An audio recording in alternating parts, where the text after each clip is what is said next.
Mike, it's great to see you. So this is one of the largest sets of sanctions that we have seen coming from the White House since the invasion of Ukraine.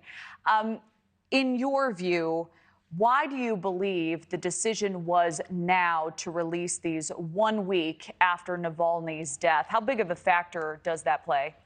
Well, it's a great question, and good morning to you, Ashley. And I think much of this was already in the works around this 2-year anniversary. And it is a great question for a number of reasons, because you have to look at the context, the domestic political context, including that, when you look at what the Biden White House and President Biden are unveiling today on this 2-year anniversary of the invasion of Ukraine.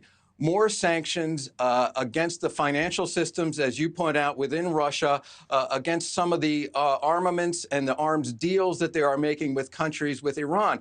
And a lot of this really points to the law of unintended consequences when the U.S. and its allies are imposing sanctions on Russia.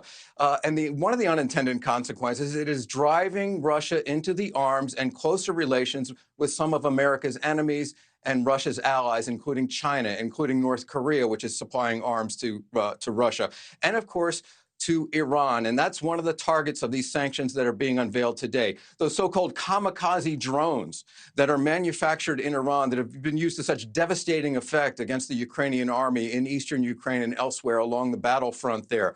The United States trying to take aim at the manufacturing facilities and the financial underpinnings of this arms industry that is helping Russia, at the very least, fight Ukraine to a stalemate along that eastern front. So they are taking aim at that. They're also taking aim at something called MIR. Before we get too far in the weeds, I'll just explain. MIR is sort of a financial backing and underpinning, a system by which transactions, international financial transactions, can take place. MIR is something that has grown exponentially since 2014, when the United States first imposed sanctions against Ukraine after its invasion of Crimea, the Crimean Peninsula, which is part of Ukraine. And so MIR has grown, competing with another international system that's largely backed by the United States called SWIFT, to try to, the United States trying to undercut this financial system that helps some of these allies, some of the people that are aligned with Russia, including Belarus, we already mentioned Iran, China, and North Korea, to move along and make these transactions that make all of the outfitting and the arming of the Russian army possible. And one more unintended consequence we can mention. A close American ally, India, more than 1 billion people there, obviously a growing economy.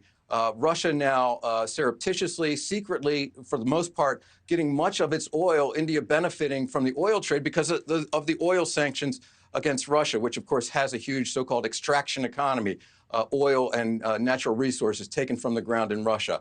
So a full range of sanctions. One final question, Ashley, is you have to wonder why these sanctions were left after we were told 2 years ago and over the course of the last 2 years that the so-called crippling sanctions against Russia had been imposed after that initial invasion. So a lot to digest here. Today, we don't have anything scheduled for President Biden in terms of an announcement, although we do have a public appearance we are expecting the president to make this morning with the National Governors Association. So we are watching the White House very closely today, Ashley. Is the general sense, Mike, that these sanctions go far enough? What's your best read on that specifically? Well, again, they were billed as crippling sanctions 2 years ago in the aftermath of that invasion of Ukraine. And to a large extent, they have taken a bite. I mean, I think that's undeniable from the Russian economy. We've heard a lot about Russian oligarchs and how they've been targeted. And there's a whole list of individuals that are being announced today by the Treasury Department and the administration, more people who are going to be sanctioned. So they've clearly had some effect. And so this is just another step, a ratcheting up of some of the sanctions that we saw 2 years ago. But it remains to be seen whether or not this is going to stop Russia. Clearly, it hasn't stopped Russia so far from its invasion, from its intentions in Ukraine. That war continues. And now Ukraine, we mentioned the domestic political situation here in the United States. You can't ignore the fact that President Biden is taking every opportunity that he can to push Republicans, conservative Republicans, MAGA Republicans in the House of Representatives to pass that $60 billion in aid to Ukraine. The situation apparently getting desperate in eastern Ukraine, Russia taking over a new city or invading and occupying a city in eastern Ukraine just in the last several days. Thank you for watching. Go to newsnationnow.com to find News Nation on your television provider. And don't forget to click the red subscribe button below to get more of News Nation's fact-driven, unbiased coverage.